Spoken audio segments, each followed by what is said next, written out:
Hello সবাই। তো আমি আমার আজকের মেনু নিয়ে আসছি। আজকের মেনু হচ্ছে আমার বাসায় আমার হাজব্যান্ডের অফিসে ঈদ পরবর্তী ডিনারে দাওয়াত ছিল। তো যেহেতু ঈদের মধ্যে সব রিচ ফুড খেয়ে মানুষের অবস্থা খুবই খারাপ, তো আমি একটু দেশি আইটেম রান্না করেছি ওই দিন। তো সেটার মধ্যে ছিল ভাজি, ভর্তা, ডাল, এগুলা।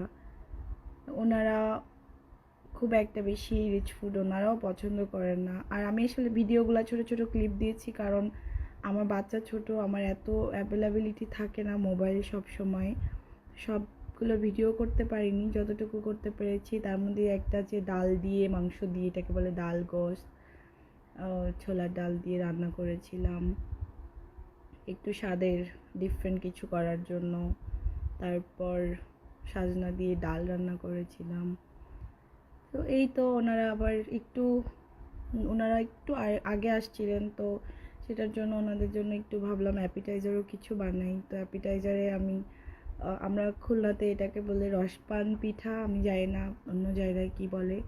তো এটা রসপান পিঠা ছিল, আর ছিল হচ্ছে টার্কিশ আদানা কাবাব। এগুলো রেসিপি আসলে আমি করার টাইম পাইনি। আর যেহেতু ঈদ, সেমাই, আর এটা ছিল ভেলপুরি।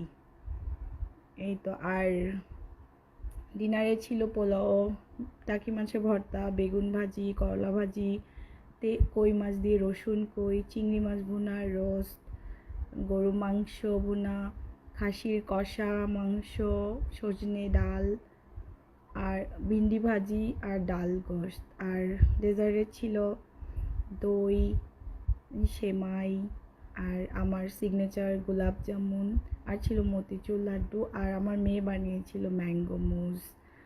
আর ড্রিঙ্কসের জন্য আমি জাস্ট একটাই আইটেম ছিল, সেটা হচ্ছে ওয়াটারমেলন ভার্জিন মোহিতো। এই তো, আড্ডা দিলাম, গল্প করলাম, দ্যাটস ইট।